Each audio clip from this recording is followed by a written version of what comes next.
Okay, I have to be honest with you. I was reading through the stack of research and the notes for today's deep dive, and I hit a sentence. It was on the very first page, Hmm.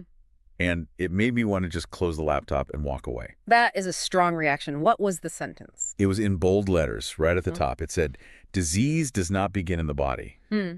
And my immediate thought was just, okay, here we go. Right. We've veered off into magic land because, I mean, come on, we're taught from kindergarten that disease is physical. It's a germ, it's a broken bone, it's a bad gene, it's tangible. It's an incredibly provocative opening, isn't it? It triggers that skeptic reflex immediately. Totally. But then I kept reading. Yeah. And the text goes on to claim that disease actually begins in unresolved internal conflict. And I'm sitting there thinking, great. So now my inability to decide on a dinner spot, you're going to give me the flu. Right. And I think before anyone listening just rolls their eyes and thinks we're about to spend the next 20 minutes talking about chakras or, Yeah. abstract philosophy, we need to be very, very clear about our mission today. We are looking at this claim through a lens of hard, cold biological mechanics. Exactly. Right. That is the only reason I kept reading. And honestly, it's why I'm actually so excited about this one now. We're Yes. not talking about bad vibes causing a cold. Right. We're talking about biology. Oh, We're going to be debunking the idea that stress is just a feeling or an emotion. that's the key pivot. We are going to explore the link between what the source material calls incoherence, which is basically feeling divided, confused, or conflicted, Right. and the body's actual physical ability to keep you alive. So let's unpack this, because the phrase thoughts causing illness is, I think, usually where people tune out. It sounds like victim blaming. It does. It sounds like, oh, you're sick. You just didn't think positively enough. How do we bridge the gap between that skepticism and the actual science here? Well, the source makes a very important distinction right out of the gate. It says explicitly, this does not mean thoughts magically cause illness. Okay, good. There is no magic involved here. It's not telepathy. So if it's not magic, what is the mechanism? How does a thought, turn into a symptom? The mechanism is the nervous system. Yeah. The nervous system governs the body. It's the control center. And the core concept we need to wrap our heads around today is this idea of coherence. Coherence. We hear that word a lot in, like, physics or sound engineering. Yeah. What does it mean for a human body? Think of it as efficiency or synchronization. When coherence is present, the body acts as a self-healing system. Okay. It knows how to repair tissue, how to digest food, how to rest and recover. All the subsystems are talking to each other clearly. Right. But when coherence is lost, usually through confusion or internal conflict, that repair process becomes really inefficient. Okay, I need a mental model here. Inefficient sounds a bit mild for somebody that causes disease. Okay, imagine a massive construction crew trying to renovate a skyscraper. That's your body. Got it. If they have a clear blueprint and a foreman who gives clear instructions, they're efficient. The plumbers do the plumbing, the electricians do the wiring. That's coherence. All right, everyone stays in their lane. Exactly. Now imagine the foreman starts shouting contradictory orders.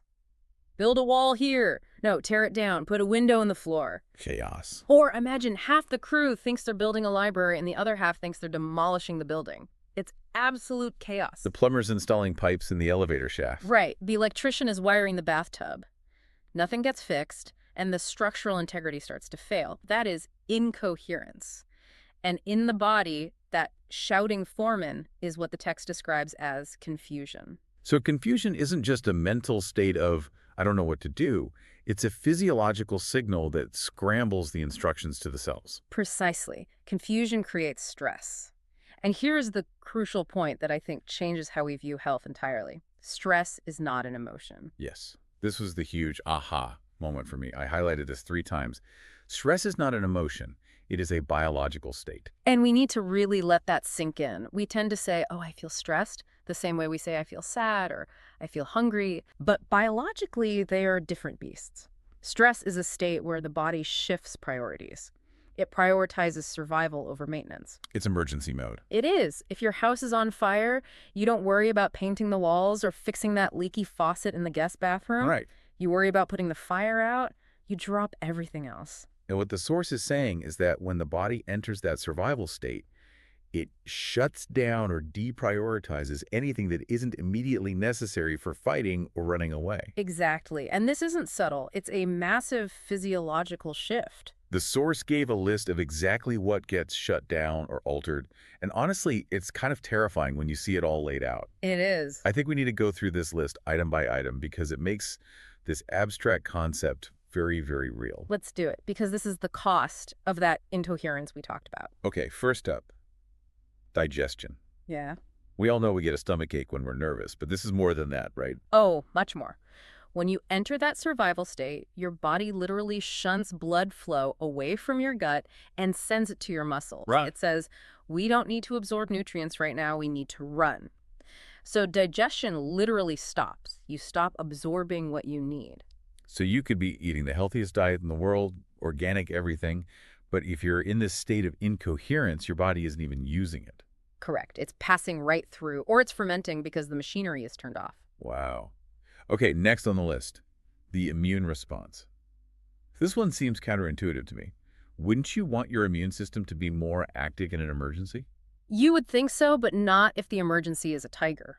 The immune system is incredibly energy expensive. It takes a lot of calories to fight a virus or scan for cancer cells. Okay. If your body thinks you are about to be eaten, it conserves that energy. It suppresses the immune system to save fuel for the muscles. Essentially, the security guards go on a lunch break Right. while the bank is being robbed. And if you stay in that state for days, weeks, or years, you are leaving the door wide open for pathogens that a coherent system would have just swatted away easily. That makes the germ theory look a little different. It's not Right. just about the bug, it's about the security system. Exactly. And it keeps going. Hormonal balance gets thrown off because you're pumping cortisol and adrenaline instead of reproductive or growth hormones. Right.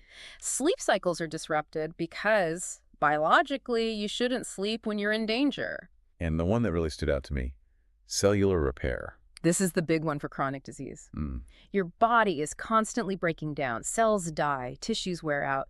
In a healthy, coherent state, there is a constant maintenance crew fixing the cracks. But in survival mode, that maintenance crew is fired. So things just break. They degrade, and they don't get fixed. The text puts it really well.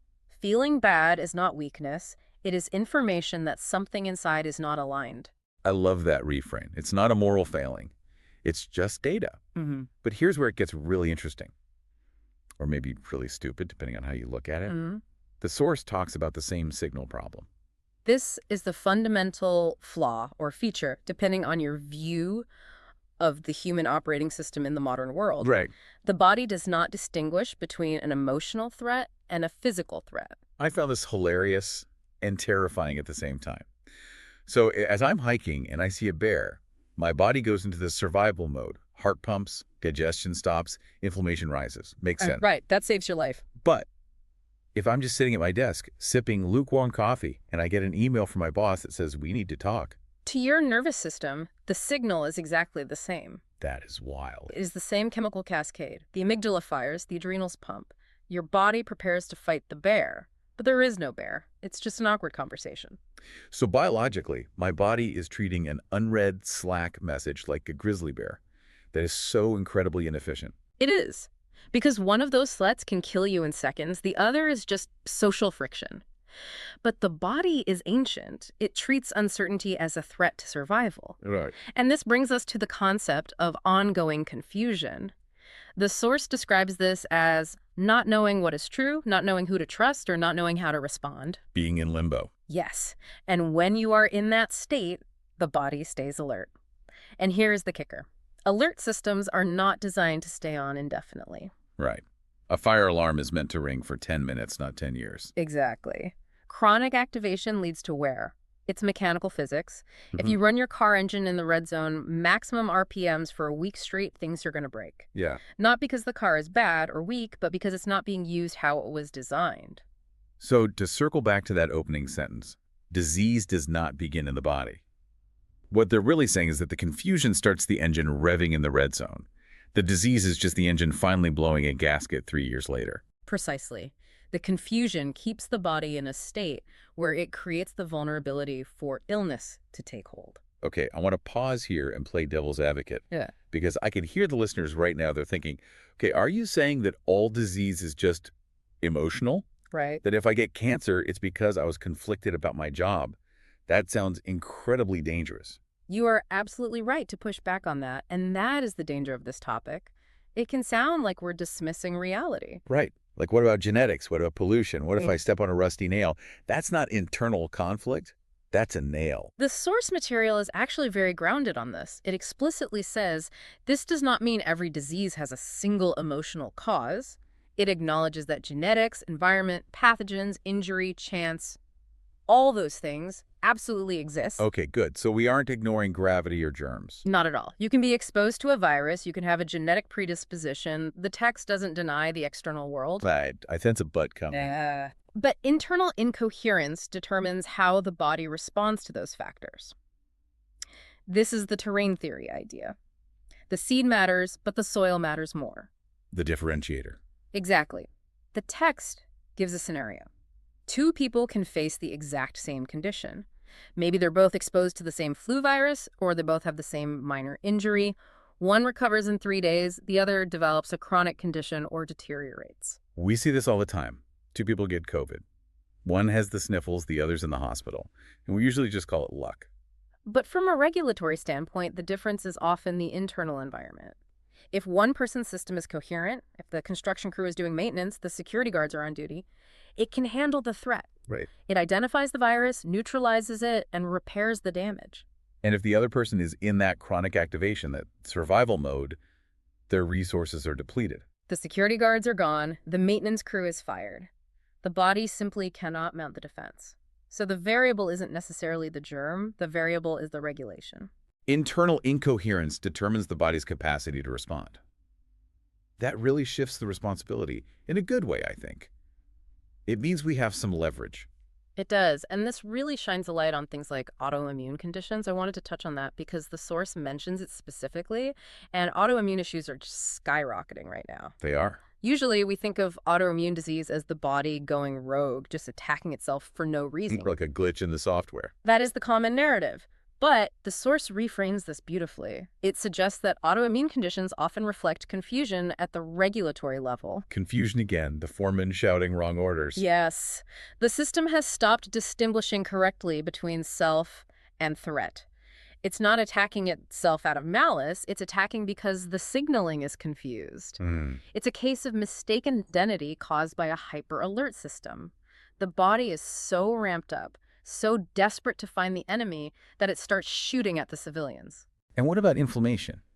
Because we spend billions of dollars on anti-inflammatory drugs, we treat inflammation like it's the villain in the movie. But the text argues that inflammation is not the enemy, it is a signal. A signal of what? Of unresolved activation. Chronic inflammation indicates that the body is trying to fight something. It's reacting to internal signaling. If you are constantly telling your body, subconsciously, through confusion and stress, that you are under threat, your body will produce inflammation to protect you. So taking a pill to stop the inflammation without addressing the signaling. Is like taking the batteries out of the smoke detector while the fire is still burning. Oh, wow. You silence the alarm, it feels better, it's quieter, but the house is still burning down. That is a haunting image. Okay, so if the problem is this internal conflict, this incoherence, we have to talk about the solution. And I have to be honest, my immediate reaction, and I think the reaction of most people, is to just try and be positive. You know? Right. Good vibes only. Look on the bright side. And that is exactly what the source warns against. In fact, it argues that forced positivity is one of the most dangerous things you can do for your physiology. Wait, really? Because every self-help book I've ever read tells me to manifest happiness and smile in the mirror. You're saying that's wrong? Physiologically, yes. The source says bluntly, healing does not come from forcing positivity. Thank goodness. Yeah. Because honestly, that is exhausting. Trying to be happy when you're not is so much work. It is exhausting, and it creates more incoherence. The text says that the most damaging state is not sadness. It's not even anger. If you're angry, be angry. That's coherent. So what's the damaging state? It is prolonged confusion paired with suppression. Oof, suppression. It's the state of feeling something is wrong, but forcing yourself to smile through it. It's knowing a job is killing you, but telling yourself, I should be grateful. Right. It's knowing your marriage is over, but pretending everything is fine for the kids. You're creating a lie inside your own body. Exactly. You are holding a beach ball underwater. It takes tremendous constant energy to hold it down. And that energy is being stolen from your immune system and your repair mechanisms. The source distinguishes between clear emotion and unclear emotion. Is that what this is? Yes. Think about clear grief. You lose someone, you cry, you mourn. It's painful, horrible. But it moves, it flows. Clear grief resolves. Clear fear passes. But unclear emotion. Unclear emotion lingers. It's that stagnation. It's the stress that doesn't have a release valve because you aren't acknowledging the truth of it. Right. You're telling your body, I'm fine, but your body knows we are not fine. That contradiction is the incoherence. So healing comes from just admitting you're miserable? In a way, yes. It comes from reducing internal conflict. The text uses the word alignment. Alignment. That's another buzzword. What does it actually look like? Alignment between feeling, thought, and action. It means when you feel sad, you say, I am sad, and you act like a sad person. When you feel unsafe, you admit I am unsafe, and you move to safety. You stop fighting your own reality. You remove the contradiction. This explains something I've seen anecdotally so many times. You hear stories of people who have these mystery chronic health issues, chronic fatigue, fibromyalgia, weird gut stuff. All the time. And then they quit that job they hated, or they leave a bad marriage, or they finally come out of the closet and they get better. And it seems miraculous, doesn't it? People say, oh, it must have been a coincidence. It does. It seems like magic. But if we go back to the mechanics we discussed at the start, it makes perfect sense. It's not magic. It's that the body finally received the signal that it is safe to stand down. Stand down. I like that image. The war is over. Exactly.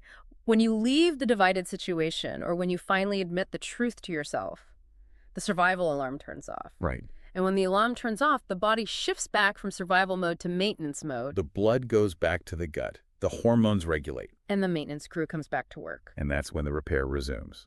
Exactly. When emotional honesty reduces internal contradiction, the nervous system regulates.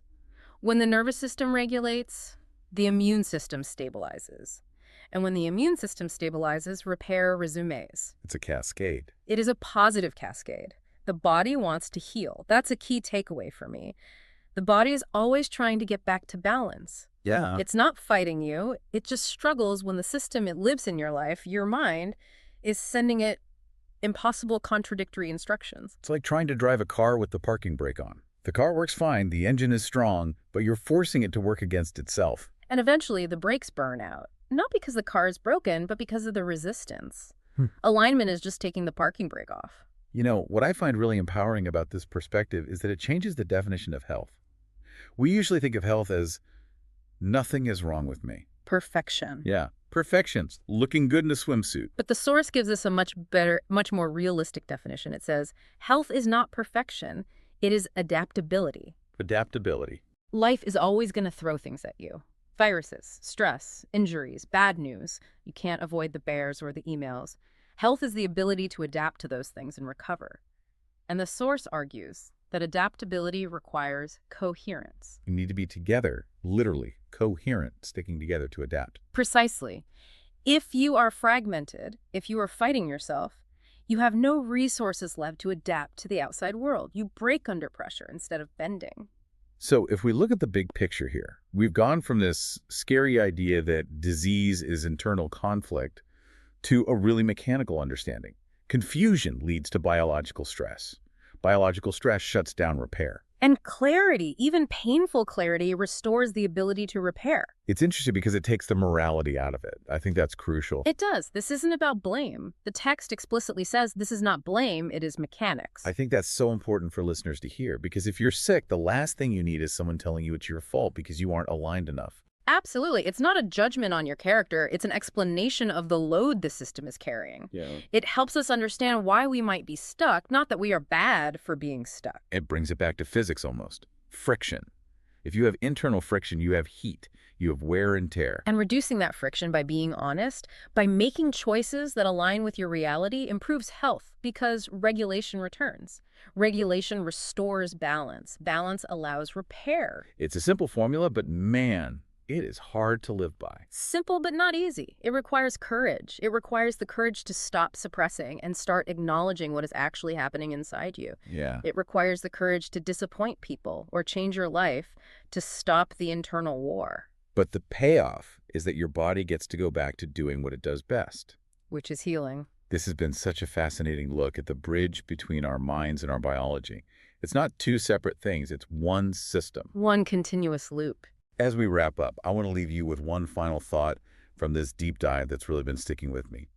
We often look at illness or symptoms, pain, fatigue, anxiety, as a Yeah. punishment. Right. Like the universe is mad at us or our bodies are betraying us. Right. Why is this happening to me? But if we follow the logic we trace today, disease from feeling bad isn't a punishment at all. It is simply the mechanical result of a system struggling to heal while living in a state of internal contradiction. It's your body trying its absolute best to survive the confusion you're living in. That is a profound shift in perspective. Your symptoms aren't an attack, they're a communication. They're the dashboard light telling you to check the engine. It really changes how I'm going to look at my own stress going forward. Thanks for diving deep with us today. My pleasure as always. Catch you next time.